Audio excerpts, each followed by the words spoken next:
ಎಲ್ರಿಗೂ ನಮಸ್ಕಾರ. ಇನ್ಫೋಸ್ಟ್ರೀಮ್ ಯೂಟ್ಯೂಬ್ ಚಾನಲ್ಗೆ ಎಲ್ರಿಗೂ ಸ್ವಾಗತ. ಈ ವಿಡಿಯೋದಲ್ಲಿ ನಾವು state space tree graph colouring under ಬರುವಂತ ಟಾಪಿಕ್ ಅನ್ನು ನಾವು ಮಾಡೆಲ್ ಪೇಪರ್ ಏನ್ VTU ಮಾಡೆಲ್ ಪೇಪರ್ ಇದೆ ಅದೇ ಮಾಡೆಲ್ ಪೇಪರ್ ಅಲ್ಲಿ ಕೊಟ್ಟಿರುವಂತಹ ಪ್ರಾಬ್ಲಮ್ ಅನ್ನ ತಗೊಂಡಿದ್ದೀನಿ. ಫುಲ್ ಪ್ರಾಬ್ಲಮ್ ನಿಮಗೆ ಸ್ಕ್ರೀನ್ ಅಲ್ಲಿ ಡಿಸ್ಪ್ಲೇ ಆಗುತ್ತೆ. ಸೊ ಇಲ್ಲಿ ಪಾರ್ಟ್ ಆಫ್ ದಿ ಪ್ರಾಬ್ಲಮ್ ಅನ್ನ ಮಾತ್ರ ತಗೊಂಡಿದ್ದೀನಿ, ಇಷ್ಟು ಸಾಕು. ಎಷ್ಟು ನೋಡ್ಗಳಿರೋದು? 1 2 3 4 ನೋಡ್ಗಳಿವೆ. m is equal to 3 ಅಂತ ಅಂದ್ರೆ ನಾವು 3 ಡಿಫರೆಂಟ್ ಕಲರ್ಸ್ ಅನ್ನ ಯೂಸ್ ಮಾಡಬಹುದು ಅಂತ. ನೀವು ಈ 3 ಡಿಫರೆಂಟ್ ಕಲರ್ ಅನ್ನ 1 2 3 ಅಂತನಾದ್ರೂ ಕನ್ಸಿಡರ್ ಮಾಡ್ಕೊಳ್ಳಿ. ಯಾವ್ದಾದ್ರು colour, for example red, yellow, green, ಈ ರೀತಿನಾದ್ರೂ ಕೂಡ ನೀವು ನೇಮ್ ಮಾಡ್ಕೋಬಹುದು. ಸೊ ನಾನು 1 2 3 ಅಂತ ನಾನು ನೇಮ್ ಮಾಡ್ಕೊತೀನಿ. ನೀವು ಯಾವ್ದಾದ್ರೂ ನೇಮ್ ಮಾಡ್ಬೋದು. ಇಲ್ಲ ಅವ್ರೇನಾದ್ರೂ ಸ್ಪೆಸಿಫೈ ಮಾಡಿದ್ರೆ ಅವಾಗ ನೀವು ಅವ್ರು ಏನ್ ಸ್ಪೆಸಿಫೈ ಮಾಡಿರ್ತಾರೆ, ರೆಡ್, ಗ್ರೀನ್, ಬ್ಲೂನೋ ಯಾವ್ದಾದ್ರೂ ಕೂಡ ಅದನ್ನ ನೀವು ಯೂಸ್ ಮಾಡಬೇಕು. ಸ್ಪೆಸಿಫೈ ಮಾಡಿಲ್ಲ ಅಂತಂದ್ರೆ 1 2 3 ನ ಯೂಸ್ ಮಾಡಿದ್ರೆ ತುಂಬಾ ಈಸಿ ಆಗುತ್ತೆ. ಸೊ ಇವಾಗ ಪ್ರಾಬ್ಲಮ್ ಅನ್ನ ಯಾವ ರೀತಿ ಶುರು ಮಾಡಬೇಕು? ಸೊ ನಾವು ಸ್ಟೇಟ್ ಸ್ಪೇಸ್ ಟ್ರೀ ಅನ್ನ ಡ್ರಾ ಮಾಡ್ತಾ ಹೋಗೋಣ. ಸ್ಟಾರ್ಟಿಂಗ್ ಈಗ ನಾನು ಎ ಅನ್ನ ಕನ್ಸಿಡರ್ ಮಾಡ್ಕೊಂಡ್ರೆ ಎ ನೋಡು, ಇದು 3 ಕಲರ್ ಆಗ್ಬೋದು. ಒಂದು colour, first colour, second colour, third colour. So first colour, second colour, third colour. So 3 possibility ಎಗೆ. ನೆಕ್ಸ್ಟ್ ಬಿಗೆ ನೋಡೋಣ. ಈಗ ಎ 1 ಆಗಿದೆ ಅಂತ ಅಂದ್ರೆ ಅದರ ಪಕ್ಕದಲ್ಲಿ ಇರುವಂತದ್ದು ಏನಾಗಿರ್ಬೇಕು? ಡಿಫರೆಂಟ್ ಇರ್ಬೇಕು. ಅಂದ್ರೆ ಈಗ ಪಕ್ಕದಲ್ಲಿರುವಂತ ನೋಡ್ಗಳು ಯಾವು ಕೂಡ ಸೇಮ್ ಇರಬಾರ್ದು. ಈಗ ಎ 1 ಇದೆ ಅಂತಂದ್ರೆ ಬಿ ಮತ್ತೆ ಡಿ ಅಡ್ಜಸೆಂಟ್ ಆಗಿರುವಂತದ್ದು, ಪಕ್ಕದಲ್ಲಿರುವಂತದ್ದು ಯಾವು ಕೂಡ 1 ಆಗಿರಬಾರ್ದು. ಎ 1 ಆಗಿದೆ ಅಂತಂದ್ರೆ ಇವೆರಡು 1 ಆಗಿರಬಾರ್ದು. ಎ 2 ಅಂತಂದ್ರೆ ಇವೆರಡು ಕೂಡ 2 ಆಗಿರಬಾರ್ದು. ಬೇರೆ ಏನಾದ್ರೂ ಆಗಿರ್ಲಿ ಆ ರೀತಿ. ಈಗ 1 ಆಗಿರಬಾರ್ದು ಅಷ್ಟೇ ಬಿ, ಯಾಕಂತಂದ್ರೆ ಬಿ ಎ ನ ಅಡ್ಜಸೆಂಟ್ ಇದೆ. ಎ ವ್ಯಾಲ್ಯೂ 1 ಆಲ್ರೆಡಿ ಇದೆ. ಸೊ ಇನ್ನು ಉಳಿದಿರುವಂತ 2 ಪಾಸಿಬಿಲಿಟಿನೂ ಕೂಡ ಆಗ್ಬೋದಾ? 2 ಆಗ್ಬೋದು, ಇಲ್ಲ ಅಂತಂದ್ರೆ 3 ಆಗ್ಬೋದು. ನೆಕ್ಸ್ಟ್ ಫಸ್ಟ್ ಇದನ್ನ ಕಂಪ್ಲೀಟ್ ಮಾಡ್ಕೊಳ್ಳೋಣ, ಆಮೇಲೆ ನೆಕ್ಸ್ಟ್ ಆ ಕಡೆ ಹೋಗೋಣ. ನೆಕ್ಸ್ಟ್ ಸಿ ದು ಪಾಸಿಬಿಲಿಟಿಯನ್ನ ನೋಡೋಣ. ಸೊ ಸಿ ದು ಫಸ್ಟ್ ಇವಾಗ ಎ 1 ಅಂತ ಸೆಲೆಕ್ಟ್ ಮಾಡ್ಕೊಂಡಿದೀವಿ, 2 ಅನ್ನ ಸೆಲೆಕ್ಟ್ ಮಾಡ್ಕೊಂಡಿದೀವಿ ಬಿಗೆ. ಸಿ 1 ಆಗ್ಬೋದು, ಇಲ್ಲ ಅಂತಂದ್ರೆ 3 ಆಗ್ಬೋದು ಅಲ್ವಾ? 2 ಆಗ್ಬಾರ್ದು, ಯಾಕಂತಂದ್ರೆ ಸಿ ಏನಾದ್ರೂ 2 ಆದ್ರೆ ಬಿ ಪಕ್ಕ ಬಂದಂಗಾಯ್ತು, ಸೇಮ್ ಕಲರ್ ಬರಬಾರ್ದು. ಸೊ 2 ಪಾಸಿಬಿಲಿಟಿ ಏನು? ಬಿ ಸಿ ಕಲರ್ 1 ಆಗ್ಬೋದು, ಇಲ್ಲ ಅಂತಂದ್ರೆ 3 ಆಗ್ಬೋದು. ನೆಕ್ಸ್ಟ್ ಇವಾಗ 1 ಅನ್ನ ತಗೊಂತ ಹೋಗೋಣ, ಡಿದು. ಸೊ ಇವಾಗ ಡಿ ನ ಪಾಸಿಬಿಲಿಟೀಸ್ ಅನ್ನ ಬರೀತಾ ಹೋಗೋಣ. ಸೊ ಸಿ ವ್ಯಾಲ್ಯೂ 1 ಅಂತ ತಗೊಂಡಿರೋದು. A value is 1, B value is 2, C value is 1. D ಏನಾಗಿರ್ಬೇಕು? ಅದರ ಅಡ್ಜಸೆಂಟ್ ಅಲ್ಲಿ ಸೇಮ್ ಇರಬಾರ್ದು. ಏನೇನಿರೋದು? A value is 1, C value is 1. So ಇಲ್ಲಿ ನಾನು 2 ಆದ್ರೂ ಯೂಸ್ ಮಾಡಬಹುದು, 3 ಆದ್ರೂ ಯೂಸ್ ಮಾಡಬಹುದು. ಸೊ 2 ಪಾಸಿಬಲ್ ಕಂಡೀಷನ್, 2 ಇಲ್ಲ ಅಂತಂದ್ರೆ 3. ನೆಕ್ಸ್ಟ್ ಅದೇ ಏನಾದ್ರೂ ಸಿ ವ್ಯಾಲ್ಯೂ 3 ಆಗಿದ್ರೆ, A value is 1, B value is 2, C value is 3. ಪಕ್ಕ ಯಾವ ಸೇಮ್ ಕಲರ್ ಬಂದಿಲ್ಲ. ಈಗ ಡಿ ಕಲರ್ ಯಾವ್ದಾಗುತ್ತೆ? ಡಿದು 1 ಕೂಡ ಆಗಂಗಿಲ್ಲ, 3 ಕೂಡ ಆಗಂಗಿಲ್ಲ. ಯಾಕಂತಂದ್ರೆ 1 ಅಥವಾ 3 ಆದ್ರೆ ಅದರ ಪಕ್ಕದಲ್ಲಿ ಅಡ್ಜಸೆಂಟ್ ಆಗಿರೋದು ಸೇಮ್ ಆಗ್ಬಿಡುತ್ತೆ. ಸೊ 1 ಮತ್ತೆ 3 ಬಿಟ್ರೆ ಉಳ್ಕೊಂಡಿದ್ಯಾವುದು? 2 ಆಗ್ಬೋದು. ಸೊ ಡಿ ವ್ಯಾಲ್ಯೂ 2 ಆಗ್ಬೋದು. ನೆಕ್ಸ್ಟ್ ಬ್ಯಾಕ್ ಟ್ರ್ಯಾಕ್ ಮಾಡ್ತಾ ಹೋಗ್ಬೇಕು. ಸೊ ಬ್ಯಾಕ್ ಟ್ರ್ಯಾಕ್ ಮಾಡಿದಾಗ ಇಲ್ಲಿ ಬಂದಿದ್ವಿ. A value is 1, B value is 3. A value is 1, B value is 3. So ಇವಾಗ ಸಿ ಗೆ ಪಾಸಿಬಿಲಿಟಿ ಏನಾಗುತ್ತೆ? ಸಿ ವ್ಯಾಲ್ಯೂ 3 ಆಗಂಗಿಲ್ಲ, ಯಾಕೆ? ಸಿ ಬಿ ಗೆ ಅಡ್ಜಸೆಂಟ್ ಇದೆ. ಸೊ 3 ಆಗಂಗಿಲ್ಲ ಅಷ್ಟೇ. ಬೇರೆ ಏನಾದ್ರೂ ಕೂಡ ಪಕ್ಕದಲ್ಲಿ ಬರೋಂಗಾಗಲ್ಲ. ಸೊ ಸಿ 1 ಆಗ್ಬೋದು, ಇಲ್ಲ ಅಂತಂದ್ರೆ 2 ಆಗ್ಬೋದು. 1 ಆಗ್ಬೋದು, ಇಲ್ಲ ಅಂತಂದ್ರೆ 2 ಆಗ್ಬೋದು. ಈಗ ಸಿ ವ್ಯಾಲ್ಯೂ ಏನಾದ್ರೂ 1 ಆಗಿದ್ರೆ ಡಿ ವ್ಯಾಲ್ಯೂ ಏನಾಗಬೇಕು? A value is 1, C value is 1 ಅಂತ ಅಂದ್ರೆ ಇಲ್ಲಿ 1 ಮಾತ್ರ ಬರಬಾರ್ದು. ಯಾಕಂತಂದ್ರೆ 1 ಬಂದ್ರೆ ಅಡ್ಜಸೆಂಟ್ ಆದಂಗೆ ಆಗ್ತದೆ. 2 ಆದ್ರೂ ಬರಲಿ, 3 ಆದ್ರೂ ಬರಲಿ. ಸೊ ಡಿ ವ್ಯಾಲ್ಯೂ ಏನಾಗುತ್ತೆ? 2 ಆದ್ರೂ ಬರಲಿ, 3 ಆದ್ರೂ ಬರಲಿ. ನೆಕ್ಸ್ಟ್ ಅದೇ ಏನಾದ್ರೂ ಸಿ ವ್ಯಾಲ್ಯೂ ಬ್ಯಾಕ್ ಟ್ರ್ಯಾಕ್ ಮಾಡಿ, ಸಿ ವ್ಯಾಲ್ಯೂ ಏನಾದ್ರೂ ಕೂಡ 2 ಆಗಿದ್ರೆ ಡಿ ಅಡ್ಜಸೆಂಟ್ 1 ಆಗಿದೆ, ಅಡ್ಜಸೆಂಟ್ 2 ಆಗಿದೆ ಅಂತ ಅಂದ್ರೆ ಸೇಮ್ ಕಲರ್ ಬರಬಾರ್ದು ಅಂತಂದ್ರೆ ಉಳ್ಕೊಂಡಿದ್ದೇನು? 3. 1 ಕೂಡ ಆಗ್ಬಾರ್ದು, 2 ಕೂಡ ಆಗ್ಬಾರ್ದು, ಆದ್ರೆ ಅಡ್ಜಸೆಂಟ್ ಸೇಮ್ ಕಲರ್ ಬಂದಂಗಾಯ್ತು. ಸೊ 3 ಆಗುತ್ತೆ. Only possibility is D value is 3. Next ಮತ್ತೆ ಬ್ಯಾಕ್ ಟ್ರ್ಯಾಕ್ ಮಾಡ್ತಾ ಬರ್ತೀನಿ. ಎ ವ್ಯಾಲ್ಯೂ 2, ಯಾಕಂತಂದ್ರೆ ಎ ವ್ಯಾಲ್ಯೂ 1 ಇದ್ದಾಗ ಎಲ್ಲ ಸಿನಾರಿಯೋ ಮುಗೀತು. ಎ ವ್ಯಾಲ್ಯೂ 2 ಇದ್ದಾಗ, ಸೊ ಎ ವ್ಯಾಲ್ಯೂ 2 ಇದೆ ಅಂತ ಅಂದ್ರೆ ನನಗೆ ಬಿ ಏನಾದ್ರೂ ಆಗ್ಬೋದಾ? ಯಾಕಂತಂದ್ರೆ ನನಗೆ ಬಿ 2 ಬಿಟ್ಟು ಏನಾದ್ರೂ ಆಗ್ಬೋದಾ? ಎಸ್, ಯಾಕಂತಂದ್ರೆ ಸೇಮ್ ಕಲರ್ ಪಕ್ಕದಲ್ಲಿ ಅಡ್ಜಸೆಂಟ್ ಆಗಿ ಬರಂಗಿಲ್ಲ.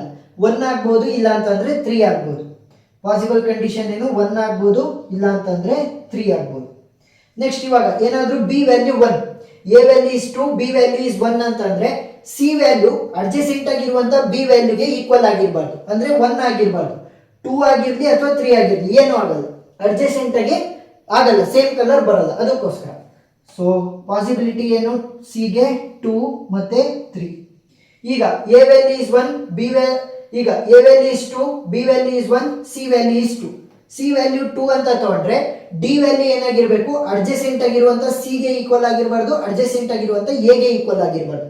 ಎರಡರದ್ದು ಕೂಡ 2 ಇರೋದ್ರಿಂದ ಡಿ ವ್ಯಾಲ್ಯೂ 1 ಆಗಿರ್ಬೋದು, ಇಲ್ಲ ಅಂತಂದ್ರೆ 3 ಆಗಿರ್ಬೋದು. ಸೊ ಡಿ ವ್ಯಾಲ್ಯೂ 1 ಆಗಿರ್ಬೋದು, ಇನ್ನೊಂದು ಸಿನಾರಿಯೋ ಏನು 3 ಆಗಿರ್ಬೋದು. ನೆಕ್ಸ್ಟ್ ಬ್ಯಾಕ್ ಟ್ರ್ಯಾಕ್ ಮಾಡಿ.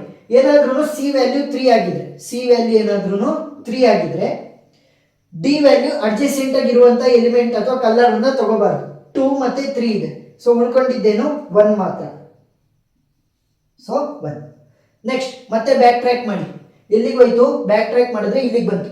A value is 2, B value is 3, B value ಏನಾದ್ರೂ 3 ಆಗುತ್ತೆ. ಸೊ ಇಲ್ಲಿ ಅಡ್ಜಸೆಂಟ್ ಆಗಿರುವಂತ ನೋಡ್ ಸೇಮ್ ಕಲರ್ ಆಗಬಾರ್ದು ಅಂತಂದ್ರೆ ಏನ್ ಮಾಡಬೇಕು? 1 ಅನ್ನ ಯೂಸ್ ಮಾಡಬಹುದು, ಇಲ್ಲ 2. ಇಲ್ಲಿ 3 ಇರೋದ್ರಿಂದ ಸೇಮ್ ಕಲರ್ ಬರಬಾರ್ದು, ಸೊ 1 ಅಥವಾ 2 ಅನ್ನ ಯೂಸ್ ಮಾಡಬಹುದು.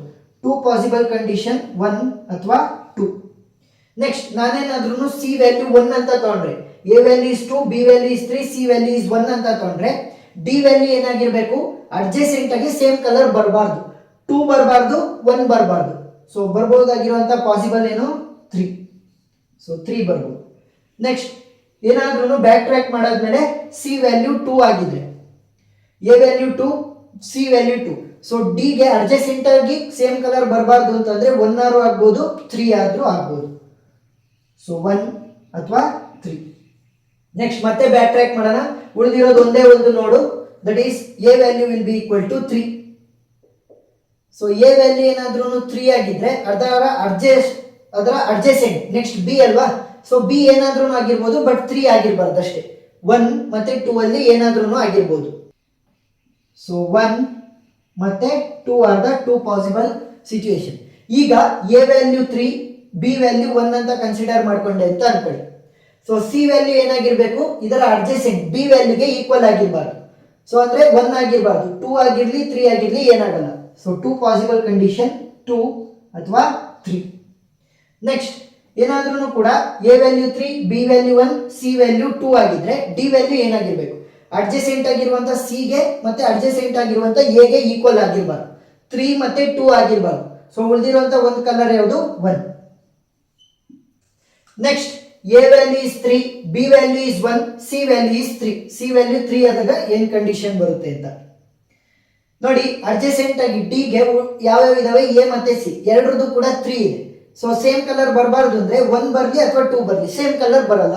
ಸೊ ಪಾಸಿಬಲ್ 2 ಕಂಡೀಷನ್ಸ್ ಏನು? 1 ಮತ್ತೆ 2. ನೆಕ್ಸ್ಟ್ ಬ್ಯಾಕ್ ಟ್ರ್ಯಾಕ್ ಮಾಡಿ. A value is 1, B value is 2.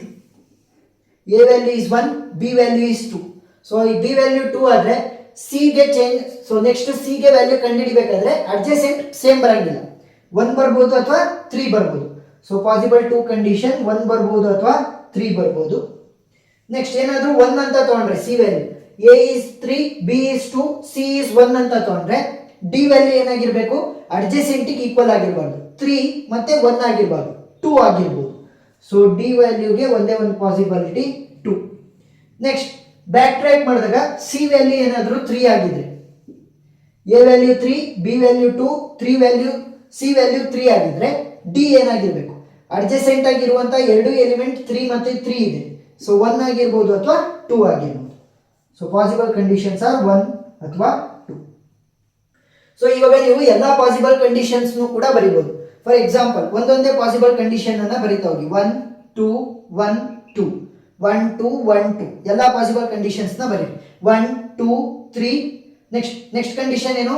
1 2 1 3 1 2 1 3 next 1 2 3 2 1 2 3 2 next 1 3 1 2 1 3 1 3 1 3 1 3 1 3. Next 1 3 2 3 1 3 2 3. So ಇದೇ ರೀತಿ ಎಲ್ಲ ಪಾಸಿಬಿಲಿಟಿನೂ ಬರೀರಿ. ಸೊ ಆ ಕಡೆ ಸ್ವಲ್ಪ ಬರೀತೀನಿ, ಇಲ್ಲಿ ಜಾಗ ಇಲ್ಲ ಅದಕ್ಕೋಸ್ಕರ. ಸೊ ಏನಾಯ್ತು 1 3 ಇದು ಅಷ್ಟು ಆಯ್ತು. ಒಂದಿಂದು ಫುಲ್ ಪಾಸಿಬಿಲಿಟಿ ಆಯಿತು. ನೆಕ್ಸ್ಟ್ 2ಗೆ ಹೋಗೋಣ. 2 2 1 2 1 2 1 2 1 2 1 2 1 2 3 2 1 2 3. ನೆಕ್ಸ್ಟ್ 2 1 3 1 2 1 3 1 2 3 1 3 2 3 1 3 2 3 2 1 2 3 2 1 2 3 2 3 2 3 2 3. ನೆಕ್ಸ್ಟ್ 3 1 2 1 3 1 2 1 3 1 2. ನೆಕ್ಸ್ಟ್ 3 1 3 1 3 1 3 1 3 1 3 2 3 1 3 2. ನೆಕ್ಸ್ಟ್ 3 2 1 2 3 2 1 2 3 2 3 1 3 2 3 1 3 2 3 2 3 2 3 2. ಇಷ್ಟೇ ಸಿಂಪಲ್.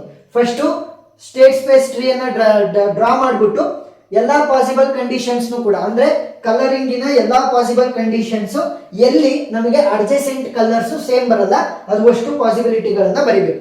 ಇಲ್ಲಿ ಜಾಗ ಇರಲಿಲ್ಲ ಅಂತ ಅಲ್ಲಿ ಬರೆದಿದ್ದಷ್ಟೇ, ಕಂಟಿನ್ಯೂಯೇಷನ್ ಅಲ್ಲಿ ಬರೀಬೇಕು. ಸೊ ಇಷ್ಟು ಬರೆದ್ರೆ ನಿಮಗೆ ಫುಲ್ ಮಾರ್ಕ್ಸ್ ಸಿಗುತ್ತೆ. ಎಲ್ಲ ಮಾಡೆಲ್ ಪೇಪರ್ ಕ್ವಶನ್, ಎಲ್ಲ ಮಾಡೆಲ್ ಪೇಪರಿನ ಆನ್ಸರ್ಗಳನ್ನು ನಾನು ಸಾಲ್ವ್ ಮಾಡಿದ್ದೀನಿ. ಆ ಎಲ್ಲ ವಿಡಿಯೋಗಳು ನಿಮಗೆ ಡಿಸ್ಕ್ರಿಪ್ಷನಲ್ಲಿ ಸಿಗುತ್ತೆ, ನೀವು ನೋಡ್ಬೋದು. ಏನಾದ್ರೂ ಡೌಟ್ ಇದ್ದರೆ ಕಮೆಂಟ್ ಸೆಕ್ಷನಲ್ಲಿ ತಿಳಿಸಿ, ನಾನು ಕ್ಲಾರಿಫೈ ಮಾಡ್ತೀನಿ. ವಿಡಿಯೋ ಇಷ್ಟ ಆಗಿದ್ರೆ ಸಬ್ಸ್ಕ್ರೈಬ್ ಆಗೋದನ್ನ ಮರಿಬೇಡಿ. Thank you.